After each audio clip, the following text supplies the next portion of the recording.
Good morning, everybody. I'm Madeline Edelman from the School of Social Transformation within the Justice and Social Inquiry faculty, and I'd like to welcome you on behalf of all of my colleagues, all of our staff and students. We are part of the Seeking Justice in Arizona series this morning. This is our second of 4 talks that we're offering this fall 2020. This is a series that was developed about 16 years ago in the name of trying to highlight and really boost the work that is being done locally by people who are explicit about the values that they hold and the work that they're doing to ensure that their values are being reflected in our everyday lives. We've had so many interesting speakers over the years, and this year is no different. Our second speaker here will be introduced in just a moment. My role here is to give you just a little bit of housekeeping, to tell you how it's going to work, and then to help kick things off. So you understand this, that we have students watching this and participating in this through the Zoom link. We also have people beyond the campus who are watching and attending through either an ASU Now or the YouTube channel. So the people who are in the class using the Zoom link or on the ASU campus are able to submit questions through the Q&A function. We don't have the chat there functioning this morning, just so you know. Don't keep looking for it, it's not there. So please do submit your questions to the Q&A function. We're going to be collecting those questions and comments, and we have a Q&A section that will be held directly following our guest speakers' comments. The YouTube link itself is available if you want to look for it or tell your friends who are not on campus to go view this. You could just Google School of Social Transformation or Seeking Justice in Arizona, ASU, and you'll find our YouTube link.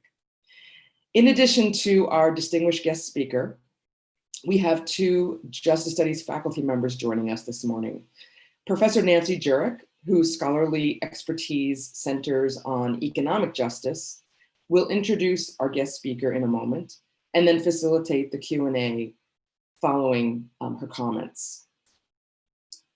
Before we learn more about our guest speaker, I want to welcome Justice Studies faculty member, Professor Rashad Shabazz, who's hosting today's talk as part of his Justice 105 Introduction to Justice Studies course. Welcome, Professor Rashad Shabazz. Thank you, Maddie, and welcome to all of the students in Justice 105. It's great to see you all. I know you all have been furiously working on your midterm exams and getting them in, so I'm really happy that you're here. I'm looking forward to our lecture today, and one of the great things about this series and today's speaker is it dovetails wonderfully with what we've done in the first half of the semester, particularly our last module around class. So it's a privilege to host this for the second year, and it's also a privilege to have our speaker today. And I'm going to now turn it over to my good friend and colleague, Dr. Nancy Jurek. Okay. Thank you very much, Professor Shabazz and Professors Edelman. I'm very pleased to have the opportunity to interview our guest speaker today, Marisela Mares, who is going to talk about labor organizing, and she has a lot of experience with this. She began working as a community organizer in 2012 in the Adios Arpaio campaign. At the age of 14, she and her classmates were part of registering 30,000 members of their communities in an effort to oust Sheriff Joe Arpaio, and they were successful. And since then, she's continued in this social movement of immigrant and working families to fight against systematic racism and poverty in Arizona. And in 2018, she was part of the movement to elect Kyrsten Sinema to the US Senate after registering, again, over 200,000 voters here in Arizona. In 2019, she was part of electing the first former housekeeper and former Unite Here Local 11 vice president to the Phoenix City Council. She and her coworkers pushed and 1 union recognition. In June of 2020, they are working towards the first union contract for ASU's food service workers with Aramark.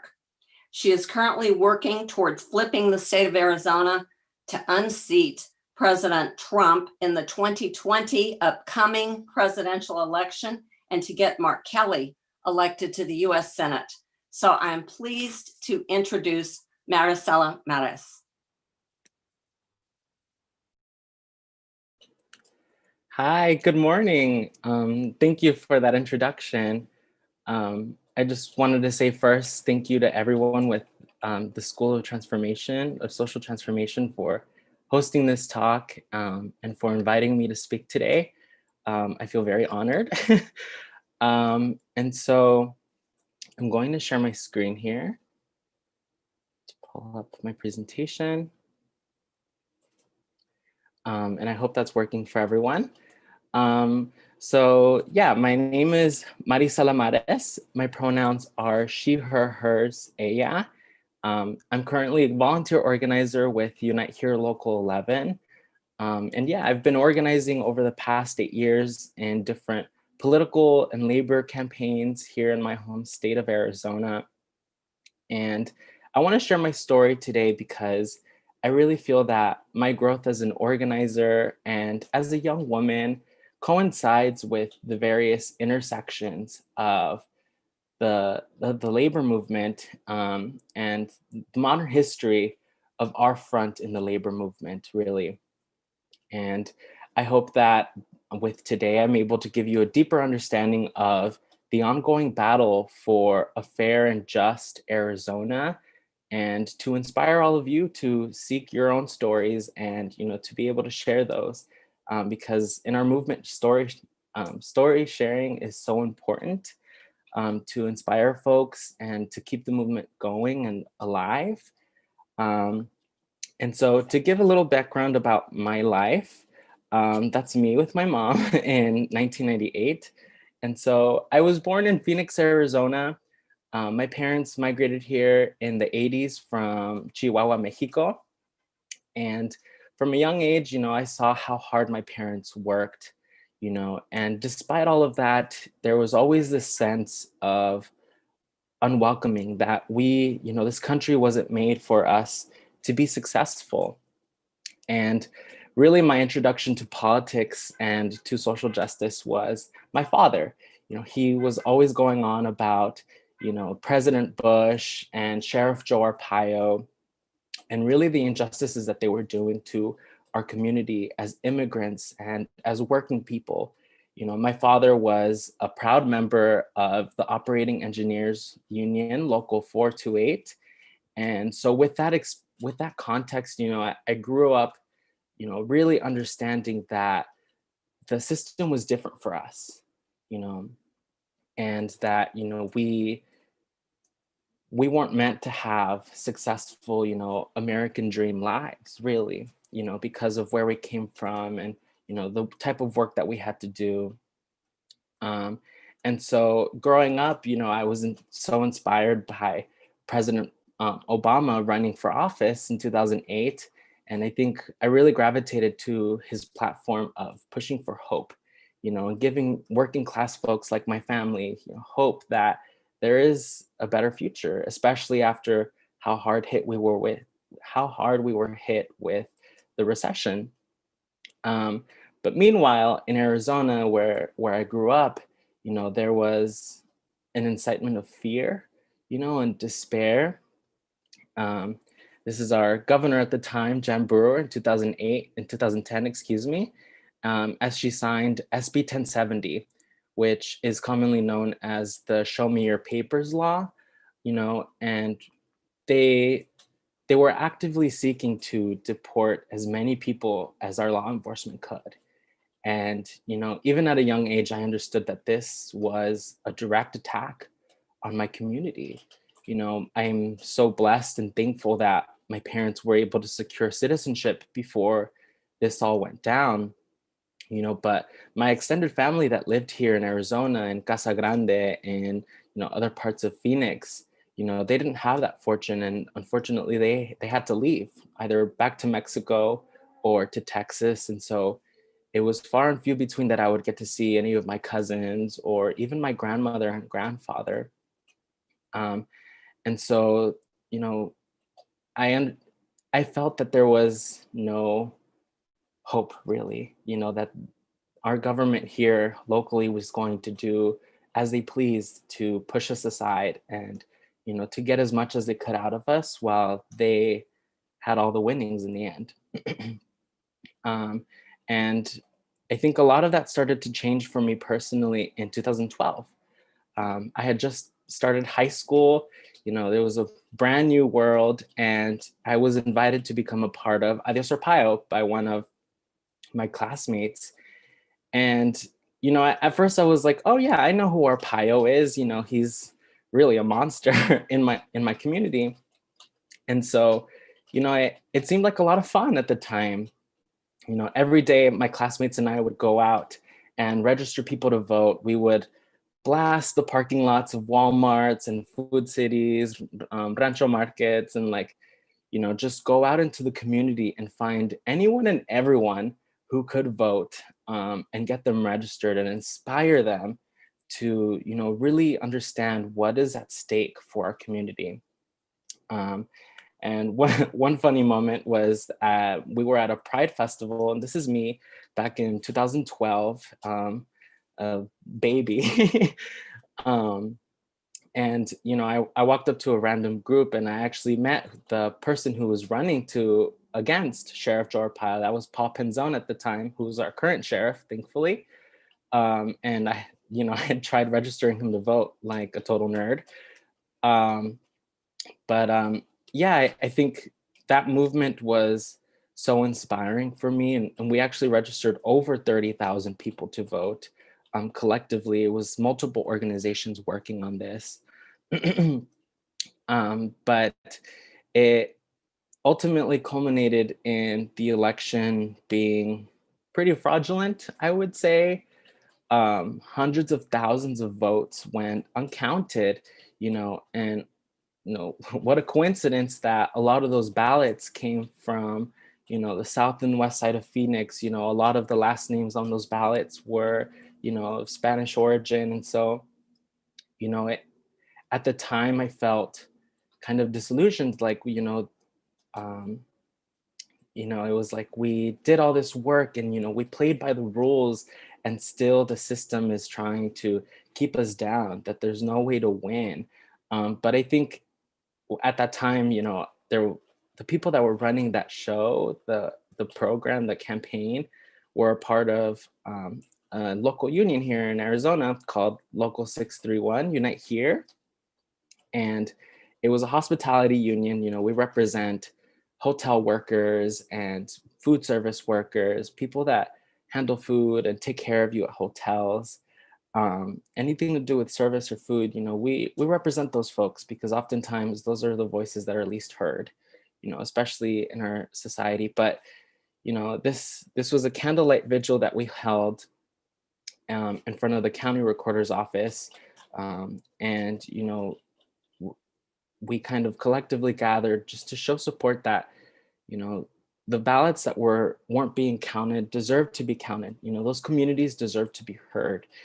But just because of the way that they signed their name, or, that where they showed up to vote, their votes were being pushed aside. And so I'd like to share a bit more about this movement with Adios Arpaio. So I'm going to try to play this video.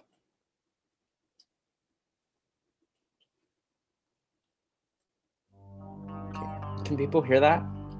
I am extremely proud to be from Arizona and ashamed to have Sheriff Joe Arpaio represent Maricopa County. Sheriff Joe Arpaio, the worst sheriff ever. People know about us, and they don't know about us for positive things. They don't know about us for anything good. They see the face of racism in Arizona. It's just rough out here, putting Latinos through this rough time. I'm only 13 years old, and I had to stand up and be the man of the house already because my father was deported.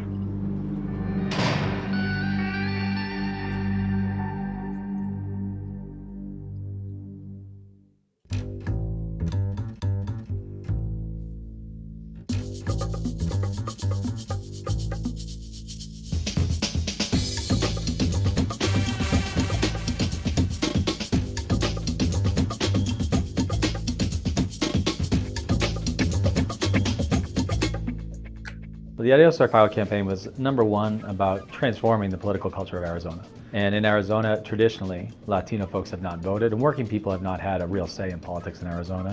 So we recruited 2,000 high school students to actually get out there in the streets and register voters, which for me is a historic achievement.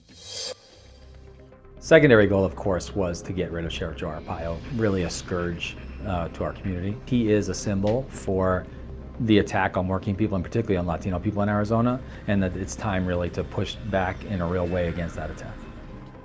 Living in Maricopa County has ups and downs. Sometimes you have really good community, you have a lot of people surrounding you that support you, but there's other times where you do feel discriminated against just for being Latino. My brother's best friend in high school didn't know until he was 18 that he was undocumented. And he basically got pulled over because he was brown. But because he didn't have the right documents, he was sent to jail, began deportation procedures, and jail broke him. Because of Arpaio, this really great kid couldn't go to school and couldn't change his life in the way that he wanted to. He protected me when I was in school and I couldn't protect him.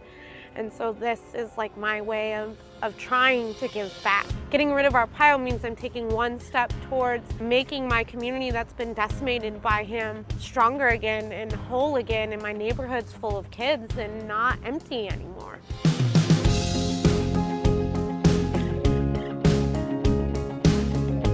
Students my age would rather be at home playing video games. Some kids like me rather be out here helping our communities out, try to make a difference in life because our community is kind of, going off sideways. I'm ready to take back our state, to take back my home, to be able to go somewhere and be proud that I'm from Arizona and to say we're not going to take it anymore, we're here, things are going to have to start changing and you're going to have to start listening to us because we matter and we vote. Young people that are out there registering people to vote, saying we can make a change, que sí se puede in Arizona, and we can get rid of Sheriff Joe. And they believe it, and I believe it, and they empower other people. Well, regardless of the outcome, either way, I feel that we won. Knowing that we've activated over 300 volunteers, knowing that we've had people give up their time to come out and canvass, come out and talk to people, knowing that we've helped a lot of people develop their leadership. We've registered over 34,000 people. Even if we lose the election, that's something that's measurable, that we did that.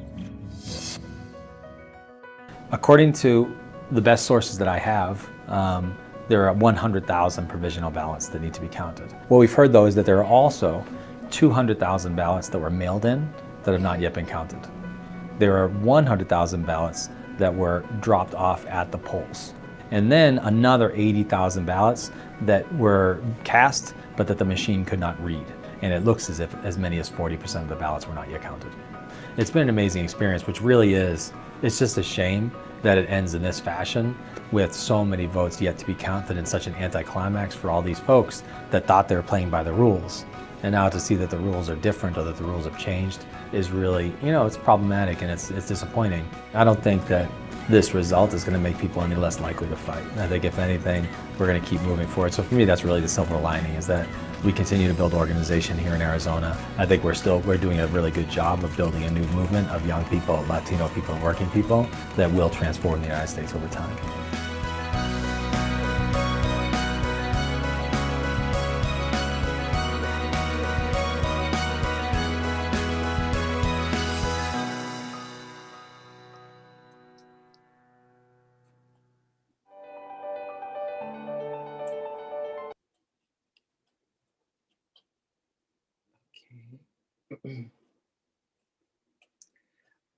And so I think the thing about that campaign is that we really did change Arizona. I think the fact that so many young people became involved and highly motivated about politics, was a huge change and was a part of what was to come in Arizona.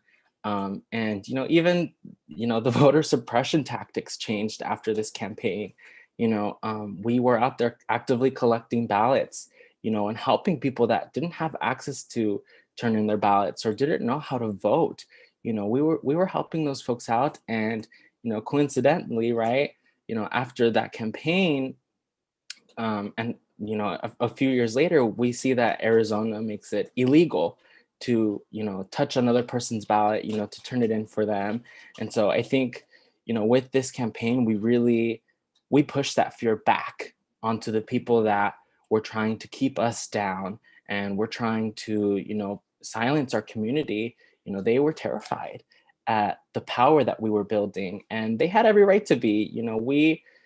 One of the other great things about this campaign was that, we just activated so many young folks to become involved in this movement that, later on in the year after this campaign, we were out there fighting alongside the workers. And this was a march or a protest that we did outside of the Hyatt Regency Hotel here in downtown Phoenix, where historically it has been so difficult to organize the union in there because the Hyatt hotels across the country are very good at running anti-union campaigns, and I think for me it was like realizing that there's multiple sides to this fight, and the political side, we're really seeking to uplift the voices of our community, the working class folks like myself, like my family that, are being held down and,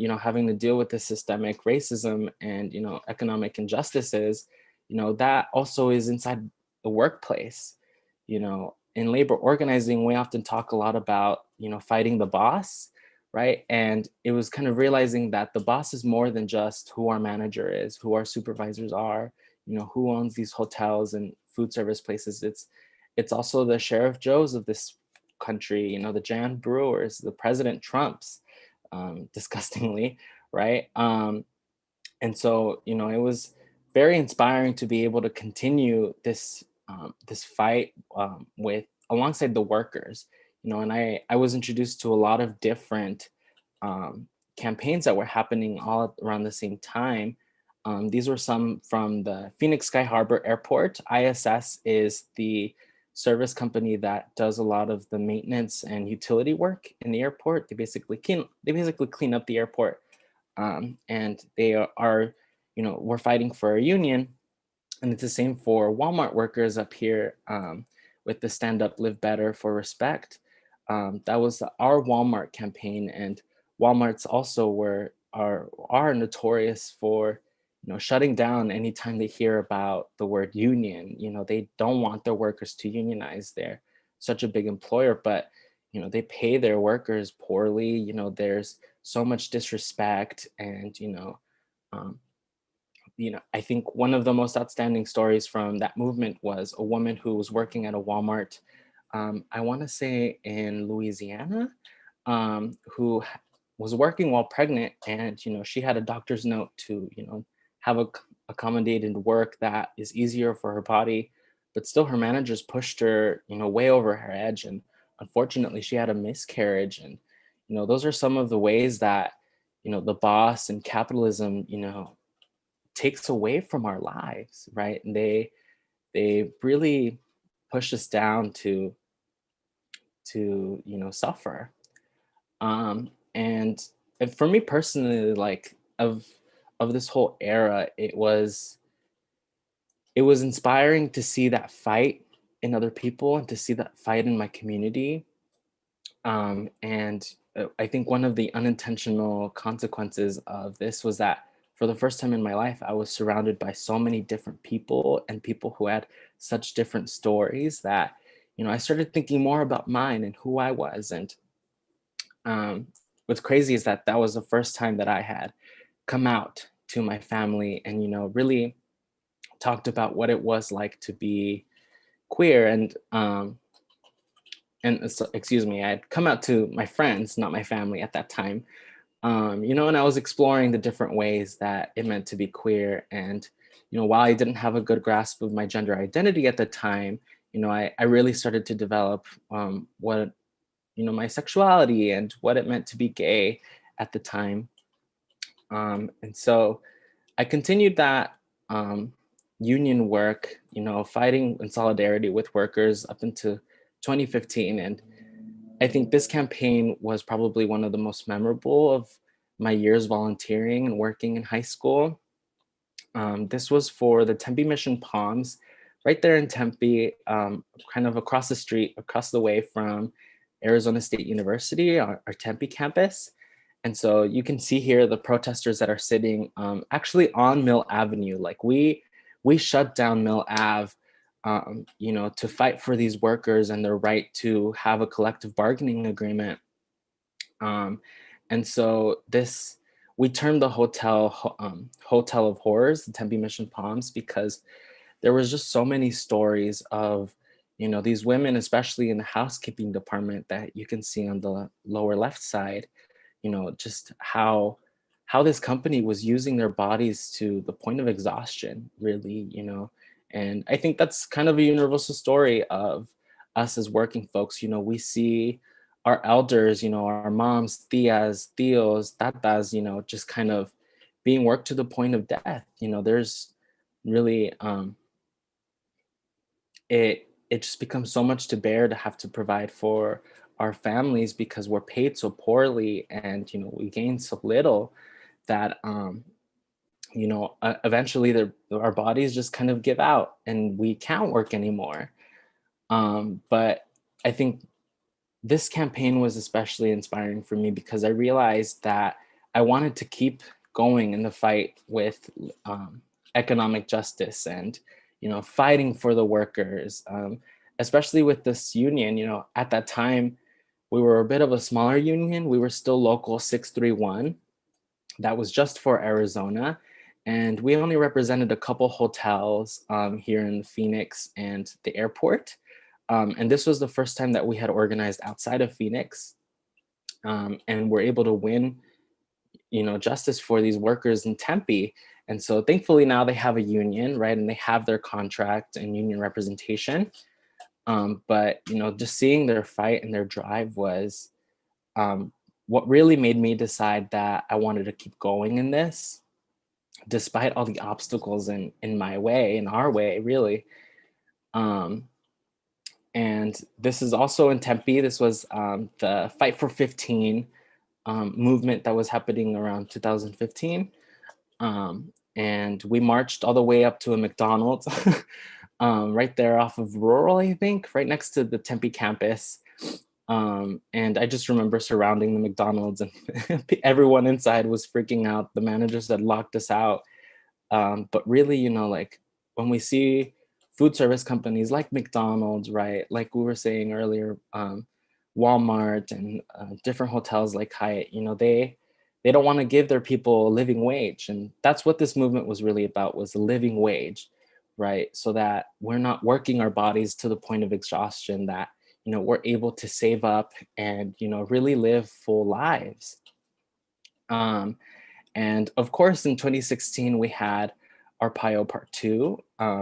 He wasn't ousted in 2012 because of the voter suppression tactics that were in place at the time. But, we saw that and we realized we have to not only, win, but we have to extra win in order to really get him out.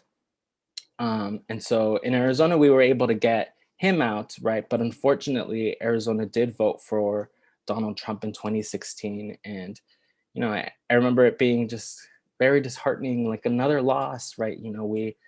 We fight so much, but really where, how can we get to that victory? But I think, what I had learned at that point was that, the fight never ends, right? We have to keep fighting. We can't let, those losses like Trump, winning presidency, keep us down and discourage us from fighting. And at that point, I had kind of turned that reflection inwards, in that, like, I had, really know who they are. And I still felt that there was something missing about mine. And so I remember, sorry, my connection was unstable for a second. I remember during that campaign for Hillary Clinton, was the first time I came out to someone as trans, and was, excuse me, introducing myself with feminine pronouns, and you know, it was a sigh of relief. It was like, you know, I've kind of gotten a hint towards who I am. But again, right, that struggle to discovering who I am never ends. And, you know, it was going to be a hard 4 years, a hard number of years, right, dealing with the Trump presidency, but also transitioning at the same time. You know, it kind of put me in this lull, and it was a really big challenge at the time. But you know, I had to make a choice, right? And that choice was to keep fighting, was to really dig in and, you know, not stop, because Arizona was actively changing. You know, we were pushing for all these great things in Arizona, right? And um, it, it kind of culminated and really began to show its results around 2018. Here we are posing with Kyrsten Sinema, who's now our senator here in Arizona. You know, and at that time we had registered like over 200,000 people to vote, which was ridiculous. It was, um, it felt incredible to know that that's how much power we have been able to build up over the last couple of years, to go from 2012, where, you know, we felt so accomplished hitting 34,000 voters, or new registers, excuse me, which was a huge accomplishment at the time. But then to just push so far ahead to where we could say we got 200,000 new people to vote, or to register to vote, was just incredible. And, you know, the fruits of that really showed come election day, right? Kyrsten Sinema won by less than 100,000 votes. So, you know, really the work that we did on the ground made that election, right? The power that as a coalition we were building in Arizona, you know, was the difference for that. And, you know, we had our community to thank for that, you know, being able to push them to fight. And here I am. I got to meet Cleve Jones on this campaign, actually, who was fighting alongside Harvey Milk in San Francisco for gay liberation. And, you know, now he's, you know, iconic, really, for like the LGBTQ movement. And it was in that moment, in this era, that I was able to get out of that darkness, right? Of, you know, we were living under Trump, but, you know, we were actively fighting back against him, right? We got a Democratic senator into Congress, you know, and I was able to fully transition, or publicly transition, and, you know, really live my truth and align myself to who I really am. And it was kind of a renaissance in a way for me, you know, to see how far not only I had come, but how far the movement had come, how far all of our work as a union and as a community had come. And that's kind of what had led me to, you know, really get serious about labor organizing. I knew for a long time that I wanted to do it.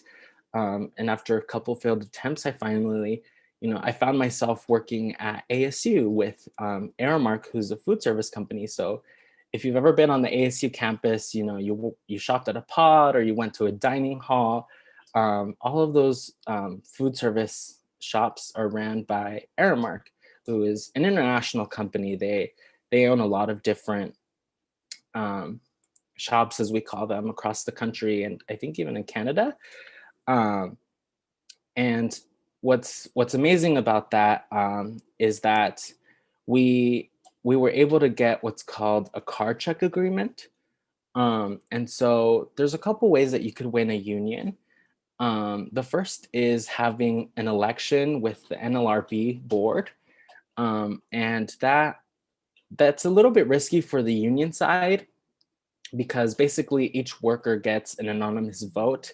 All the voting happens in one day, and before the voting period, the companies get a chance to, you know, campaign as well, and, you know, they're able to, in a lot of cases, scare off the workers. You know, the union's going to take your money. You know, you're going to lose out. You know, so much if you get a union, you know, they're not going to help you. We don't want to deal with third parties.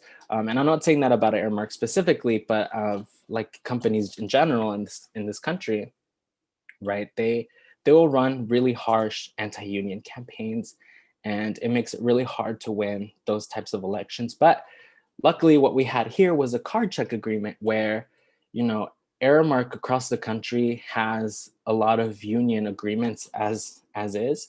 And in those contracts, and those workers around the country had fought for what's called new, I think, new development or growth. And so basically, it gives us workers that don't have that union recognition yet a chance to a more streamlined process to win a union. So basically, we make this agreement with Aramark that, you know, they will be neutral, thankfully, and that they will let the union process kind of happen. And then it gives us a chance to go and actively seek out the workers and get them to sign a card, which basically says, I want to be represented by the union. And I remember signing that card for myself for the first time. It was like, wow, like I had worked some, you know, different food service jobs before that. And, you know, I never felt that there was ever a chance to be able to have a voice and to have justice and fairness at work. But, you know, because, but anyways, Aramark is a very big company. Obviously, ASU has 4 different campuses just in the Phoenix area alone. And so it's about 800 workers that we were seeking to organize. And to win that card check agreement, you need a simple majority, just 50% plus 1. But obviously, our union wanted to push for more than that, to have a buffer zone, because sometimes those cards that we sign get called into question. You know, they get put aside because of, you know, questions if it's really that worker. And so, you know, we won, I want to say, with the 60% majority, or at least that's what we turned in. And I think one of the proudest moments for us here at the downtown campus is that we, I think, hit 70% of the workers, or almost 3/4 of the workers there, you know, signed to have a union, you know. And it was really a sign that, like, you know, I'm able to actively change my workplace, that we as workers actually have power, right? And, you know, we can have the opportunity to act, to demand, really, for fair pay, for respect at work, and, you know, all of those things that just makes our quality of life as working class folks so much better, so much worth living, so much more worth living. And so this was us, a couple of myself and some of the committee members from the downtown campus. We had just had our first delegation to our food service director at downtown, you know, just talking about the COVID-19 reopening and talking about, you know, really enforcing those mask rules and, you know, temperature checks, you know, making sure that, you know, any signs of disrespect are being called out right away, you know, whether intentional or not. And so it has been such a ride to be able to, now we had just had our first negotiations meetings, and you know, it's incredible to see that, you know, how much progress we can make. And, you know, outside of that, we're also fighting for, you know, to really flip Arizona, right? We've pushed it to the middle, right? We're kind of in like a not blue state, purple state kind of situation, where we have some Democrats in our local, we have like half Democrats in our local situation, and, like, you know, have gotten really far in flipping the Senate and the Congress, the House of Representatives. But now we really want to deliver for this election, right? We want to make sure that Trump does not win, right? Because Trump has just been so dangerous for our communities, for us as a union, really. Like, you know, the practices that he has put into place have not been favorable to union organizing. You know, it's made it a lot harder to win unions and to get more people involved in that collective bargaining process. And so, and even with the Senate, right, we're seeing again with these justices that we need to have a Democratic Senate, because the Supreme Court justices that he is putting into place don't really serve us as working class communities, as women, as, you know, immigrant communities, right? And so for all those reasons, you know, we have to fight, you know, we have to fight to stand up for our communities. And, you know, embarrassingly enough, this flyer we've been putting out on hundreds of thousands of doors in Arizona. And you can see my face and my friends' faces from like 2 years ago. So this picture I actually got from one of my friends who had gotten it on their door, as a lot of other friends have too. And so it's just kind of funny seeing that as well, like, you know, how far we've come, and how far like my journey has been able to come along. And so I think for me, it's really been a journey of personal growth. You know, I feel that I've grown up, right, in the labor movement and in the fight for working class folks, for immigrant folks.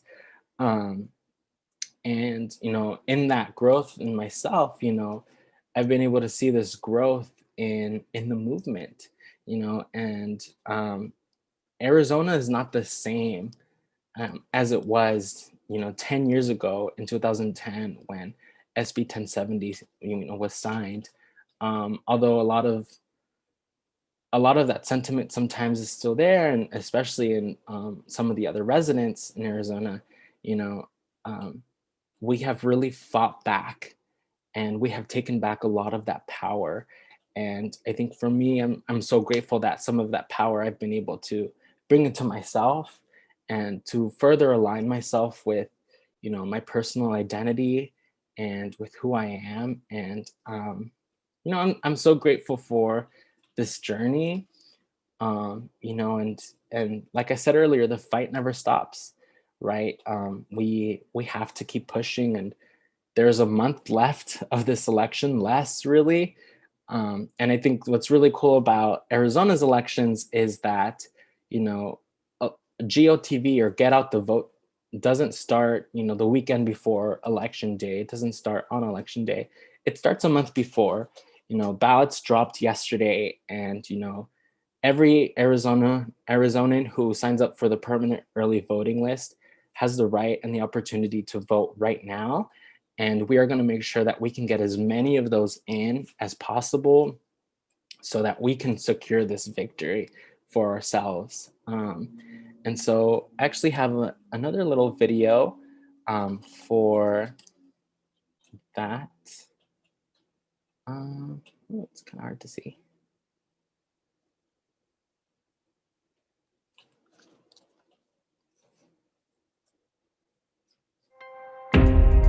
COVID took our jobs and our loved ones. Work has taken our lives. Our employers take advantage.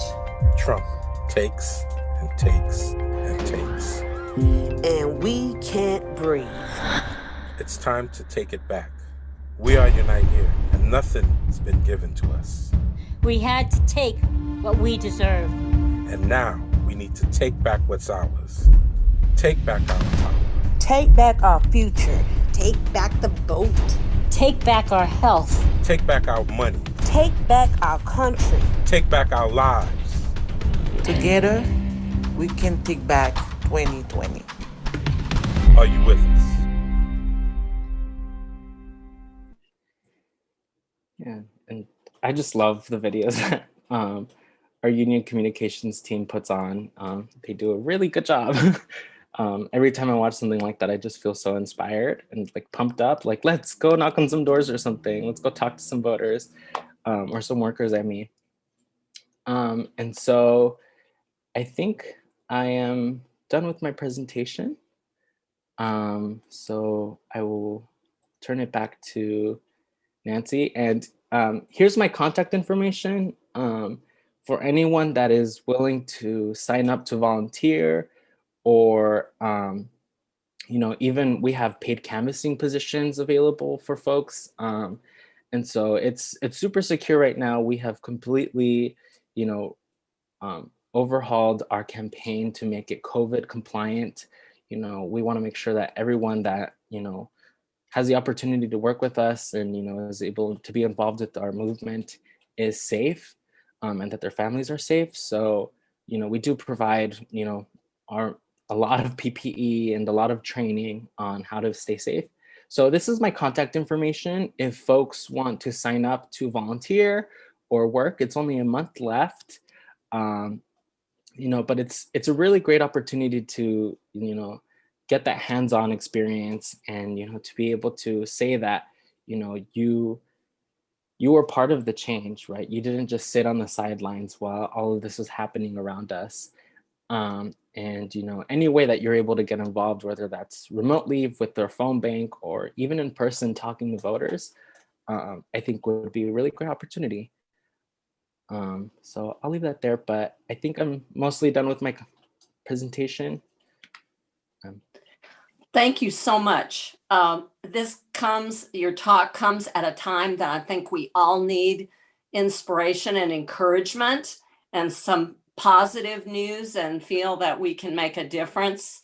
And so thank you for the work that you've been doing for a long time now, and for telling us about it. We really appreciate it. And I want to encourage people that are on, you can submit questions through the Q&A. There is a Q&A dot place on your screen to touch, and you can enter your question. But in the meantime, I'll check those again in just a moment. But I'm going to kick off by, I have another person watching here who's also a faculty member, and I have a couple questions from him. This has to do with coalition building. Obviously, in this work that you do, it's important to build coalitions, and you obviously have worked in coalitions. Yet we also often hear stories about how hard it is to build them. Can you talk about struggles and how, overcoming these? Yeah, I think it's really exciting to see the coalitions that have been built over the last couple of years. I'm thinking specifically of One Arizona and the Me Arizona campaign. And how close a lot of our different organizations have been able to come together. It's a struggle. All of our different organizations in the Valley that are seeking, to uplift our communities, a lot of times we have different visions of what that looks like. But I think a lot of us in this coalition can agree that, what matters most is the individuals in our community, right? Whether that's working class, whether that's, Black or trans or, whoever really that, has been pushed aside by our society, that, they deserve to be heard and they need to be heard, right? And we're going to do what it takes to inspire all of our community to get out to vote, right? To be able to seek justice in their workplaces. And so I think one of the things that's really great is, when we are able to get together and we're able to, talk about, I've only been involved in a couple different coalition meetings, but, talking about who we are as organizers and why we do this kind of work, it's, story sharing. Like I said earlier, it's important because it brings us all together, right? And it centers, us in this movement. This isn't just something that's happening, beyond us. It's our personal fights that are pushing this greater fight forward. And I think that's a big part of why I share about my journey as a trans woman, is because all of that is happening while I'm fighting for the community around me. So I think story sharing is the biggest thing to build coalition and to help bring us together. Okay, thank you. Another question has come in. What role are queer workers playing in rebuilding the labor movement? Yes, I love this question. I think a lot of times we find ourselves in environments that, aren't as welcoming towards queer folks.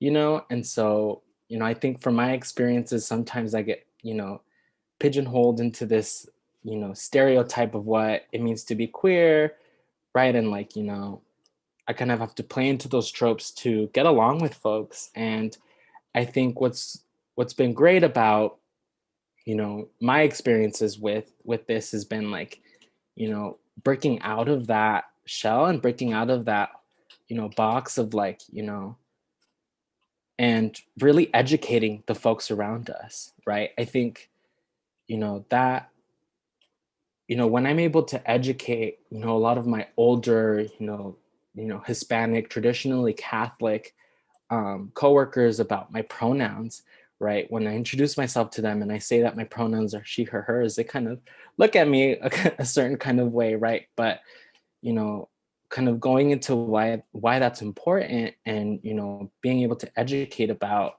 you know, all that it means to be queer, I think that that has kind of like a waterfall effect. Like it trickles into the families. And so, you know, when they're dealing with, you know, one of their children who's, you know, questioning their identity, whether sexual or gender wise, you know, they kind of are asking more questions. You know, they're kind of thinking of like you know, how to be more accepting for them, and how to really you know, grasp their identity and like understand that and accept it. And obviously that's not the same for everyone. There are still some folks that, you know, want to, you know, ignore all of that.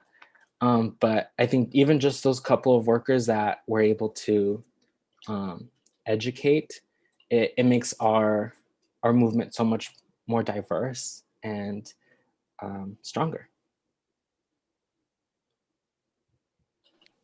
Okay, do we have some panelist questions? Okay. Let's see. What impact will the work you've been a part of have on the 2020 election? We hope to hear big impact. Yes.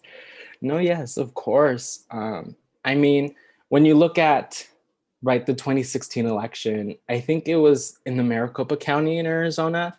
Um, Trump won by about 40,000 votes. I don't know if that's Maricopa or in Arizona in general, right? But when you look at the work that we did in 2018, I mean, like we engaged, I want to say 50,000 worker people to vote, right? Like we engaged so many people within our organization, but also as a coalition across Maricopa County and across the state, even up to Flagstaff and Tucson and Yuma, right? That different organizations were a part of.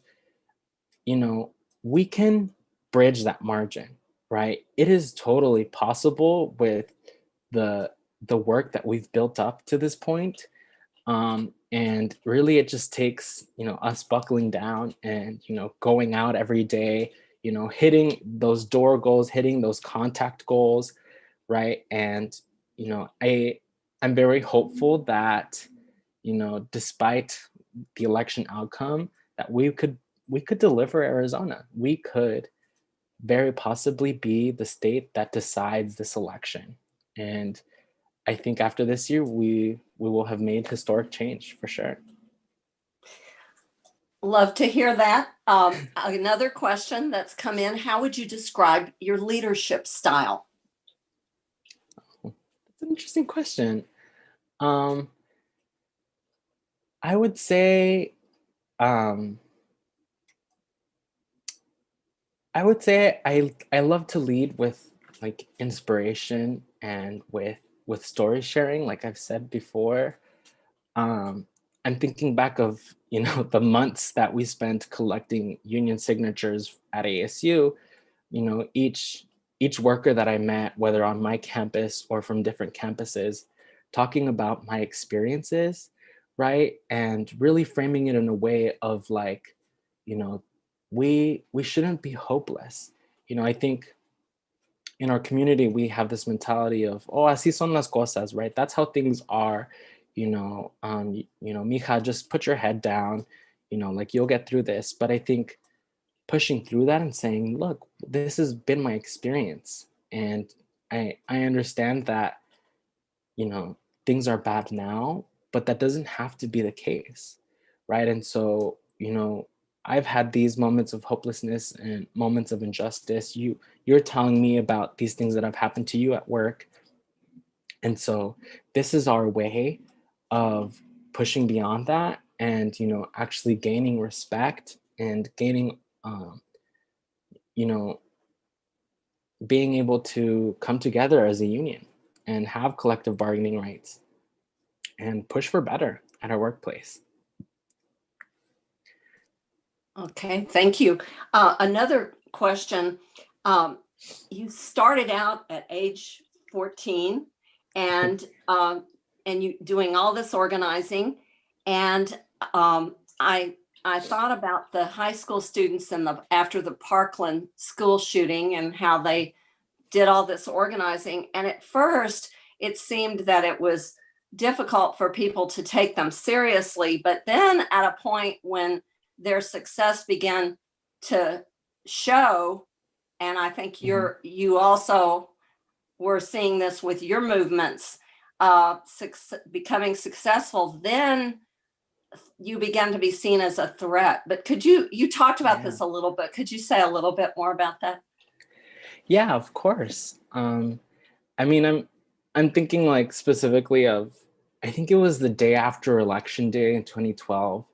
I was sitting in my classes, you know, sad because there had been no outcome to the election, you know, that we had just spent months working on, you know, and I think it was even that day or the day after, you know, the news and media had put out that Sheriff Joe was declared the winner, you know, even though so many votes had gone uncounted. And so I remember hearing from like a couple teachers just like, oh, Sheriff Joe has been the sheriff, you know, he's been in charge, he's going to stay in charge, you know, what did you expect, any different?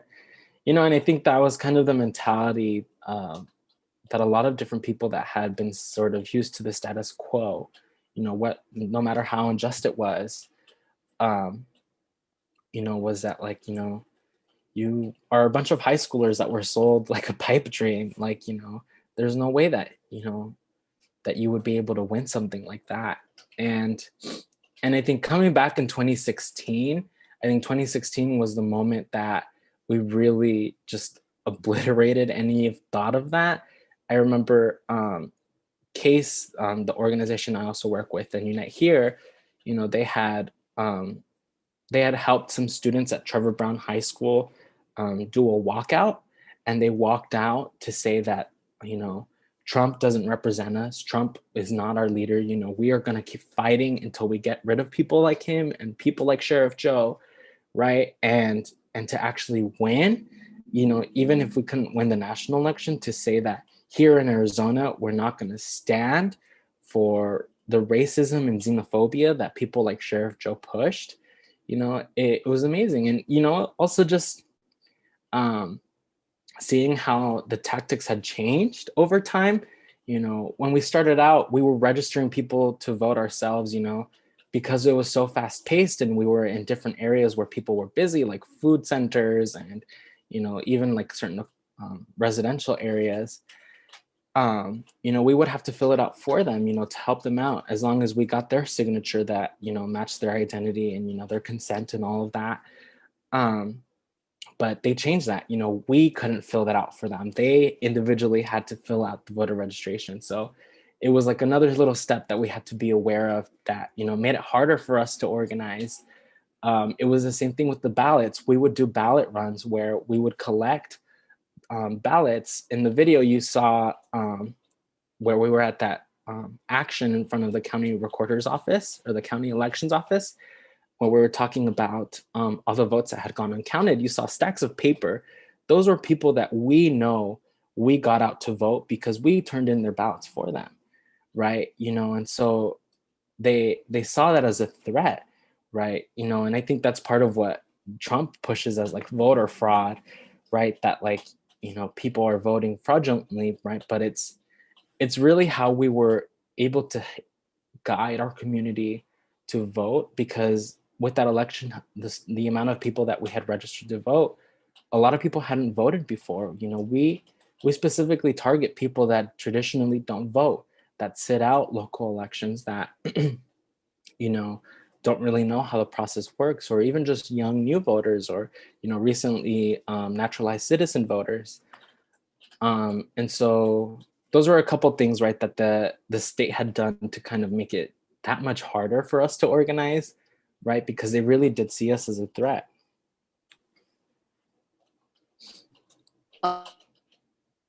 Oops, there. Another question. How would you suggest that ASU students, faculty, and staff might act in solidarity with Aramark workers?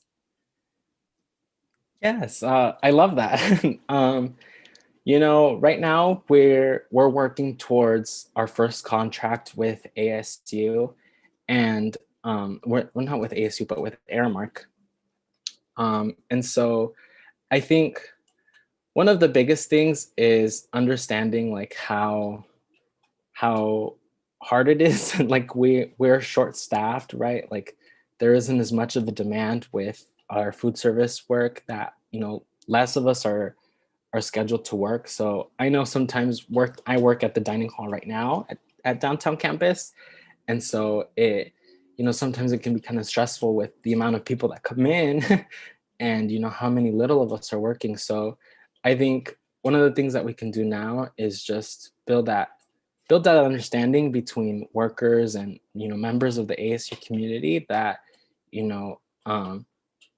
a lot of times these things are above us, right? That there are some things that we can't really help as workers on our own, without these protections from a union. And so while we can't right now actively like strike or do actions against Aramark and ASU because of certain agreements that we have already made, I think looking to the future of how we can best work together is really great. I think it would be great to see kind of like joint committees happen, to see where students can kind of come in to help us out. I think, and being aware of what's happening, right? That we're organizing our first union, and that ASU is becoming a unionized space, is really powerful. And putting that message out to the world is great. Okay, I have another question that came in. What do you hope will be accomplished in the future? And do you think that these accomplishments can grow into bigger and better things? Absolutely. I think my biggest hope right now is that, despite what happened with COVID, like I want to say over 90% of our union's membership right now is unemployed. So our union is actively shrinking. But for a long time before that, we were one of the fastest growing unions in the country. And so I want to see that growth continue, right? This year alone, we organized ASU, which was, 800 workers, that are brought into our union, and we also were able to organize the Tucson airport with Delaware North companies. So the food service down in Tucson, that was the first time organizing down there. And so I really want to see that growth continue, right? I want to see a revival and a re-understanding of unions in our country. I think, unions have kind of been seen as this like dying kind of thing, a thing of the past, especially with how hard people like Jeff Bezos and, the Walton family, and different, really big corporations fight against unions. We are going to keep fighting back. And I hope to see, more unions in the future, more recognition, because I think they really just make such a world of difference for people. I can say that for myself personally, even though we don't have our contract yet, like just having the right to be a part of the union, it really just changes the dynamic completely. Thank you. Another question.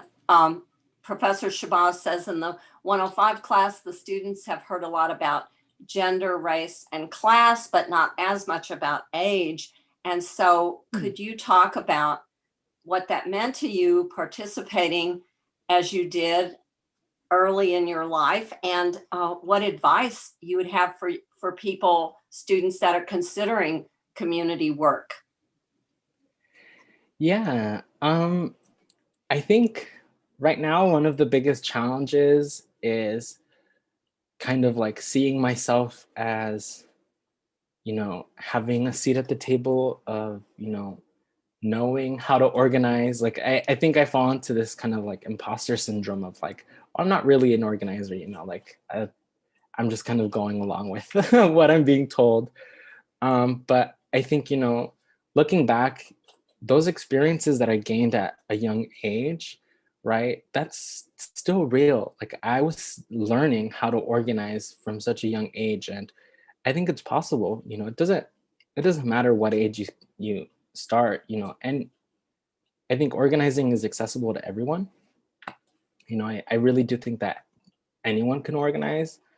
And so it just takes, an understanding of your story, I think, and, having that motivation and that passion for whatever movement that you want to be a part of, to be able to inspire folks, to be able to show folks why this movement matters. And, I think that's something that I picked up right at the very beginning with Adios Arpaio was, when we were out registering people to vote, giving people that elevator pitch, right? That one, like 30, even less, couple of seconds, right? Talking to folks like, are you registered to vote? If you're not, like, this is why, right? Let me register you, right? And taking that time to talk about, the challenges that I was dealing with Sheriff Joe, right? In my family, in my community, and how that, and wanting to know what effect that might have on this individual person. I'm trying to think. Yeah, I think what we're seeing now is that like young people are being taken more seriously. And I think, in order to further that, we just need more young people to get involved, right? Historically, younger generations don't vote as frequently. And it's especially the case in Arizona. We have so many snowbirds and older folks that move here, that retire here, and they have nothing else to do except vote by mail, right? They live for the moments that their ballot comes in, right? And they can fill it out right away. And I think, us younger folks, with all that we're dealing with school, with work, like I think for a lot of us are dealing with, problems of generational wealth. And like also, like our classes, our race, our gender and sexuality identities. It's hard to plan ahead of like, oh, well, let me do all my research on my candidates and, plan ahead to do that. But I think having more people involved in that process from a younger age, from as young as possible, is what's going to keep pushing that movement forward. One more here, and then I think we're almost out of time, but you have helped elect some people to office. Do you find that once they are elected, that their door is still open for your input? Or are there things that we all need to work on when we elect? We're looking to elect some people here in 2020, and how can we keep making sure that the pressures of all kinds of things that they face when in office don't overwhelm them? Yeah, I think, it's not just a matter of pushing a candidate through the door, but, we put our foot in the door, right? We're not going to let them close it on us, right? I think because I think what's been great, and I'm thinking of like the city council election here in Arizona. We were able to elect Betty Guardado to District 5 and Carlos Garcia to District 8, right? And, when all of these things, or with the recent, murders of George Floyd and Breonna Taylor, right? There was discussion around the country and in Arizona because of, Deion Johnson and folks that had been murdered here by the police, right? Like we we were able to get those folks elected, right? But we were going to hold them accountable to the things that they had told us, right? That we believe they would have a hand in changing when they got into office. And so I think it was great to see, them, being pushed, right? We got you elected, right? You need to push to not give the Phoenix Police Department more funding, right? With this budget, right? And so I think what's important to remember is that, like, as hard as we're protesting right now with Trump, as hard as we're pushing to change him, we need to keep that pressure up. And even more so, I think we need to have more pressure on Biden, because when he's elected, I'm going to say it, I'm going to manifest it. When he's elected, right? I think he can really, I don't know how to say this, but like, I think he would listen more to the pressure that we put on him as a community. And I think as hard as we're fighting now, we need to keep that fight up, right? These movements are not going to go away. So, no matter who we get elected to office, we have to keep pushing. Thank you so much. Just as an aside, I remember walking to a campaign event and seeing all those Adios Arpaio shirts and feeling reinvigorated. And the bottom line is, part of democracy, a key part is voting. There's a lot more to it, but that is a centerpiece. And to see the work that you've done in registering people to vote, organizing workers, it's very important and just amazing. So thank you for being with us. And I just kudos and kudos. I'm going to turn it over to Professor Edelman. Stop sharing my screen. Thank you so much, Marisela. I want to echo Professor Jurek and Professor Rashad Shabazz's comments about just how fantastic that was and how inspiring and how needed your message was for you personally and for us as a community this morning, and how apropos that our ballots are being mailed to those of us who are on the permanent early voter list, your PEVL or PEVL people. And I also wanted to just make sure that people who are listening understand that if they're in Maricopa County, they can go to Be Ballot Ready, B as in BE, existing BE, Be Ballot Ready for Maricopa County. And you can also go to arizona.vote for the rest of the state information about registration, which has been extended from this past Monday. It's been extended through October 23rd at 5 p.m. But because it's being appealed, I urge you, if you are eligible but not yet registered, please do so immediately, because you never know what's going to happen with that decision to extend it to October 23rd. We also will circulate the links for the My AZ campaign that you're part of. And just as a note, we had a representative from Lucha as part of our Seeking Justice in Arizona series last fall. So how nice to have that continuity here with you today. I wanted to echo the phrase that you use, we put our foot in the door. Each of us has the capability to put our foot in whatever door we think is important to enter and be part of that conversation. So I encourage everyone who's listening and watching this to figure out what door they want to put their foot into. I also want to invite everyone to attend the next 2 talks that we have in the Seeking Justice in Arizona series. We have coming up in November, next month. November's coming up fast. On Thursday, November 12th at 10:30 a.m., Megan Kramer will join us. Megan Kramer is a staff attorney for the Arizona Center for Disability Law. And Megan Kramer will be speaking to us about systemic changes for Arizonans with disabilities. So please join us on Thursday, November 12th at 10:30 a.m. Again, that will be on YouTube as well as on, for ASU campus folks, on the Zoom link available on the Seeking Justice in AZ website. Again, just Google Seeking Justice in Arizona and you'll find our website for the series lectures. Looking ahead, we do have our 4th and final event for the fall series, and that's going to be held on Wednesday, December 2nd at 1:30 p.m. in the afternoon. The speaker that day will be Miriam Araya, who is a Justice Studies graduate student and Policy Minister for Black Lives Matter, Phoenix Metro. Just search again for Seeking Justice in Arizona on asu.edu for all the full details. And we want to have a collective round of applause virtually for you, Marisela, for joining us this morning and for sharing your life work, your life passion with us, and to give us a kick to launch us into the next steps that we each will take to pursue and seek justice in Arizona. Thank you very much. Thank you so much for having me. This was an absolute pleasure and really fun to look down memory lane. So thank you so much for this opportunity. Thanks.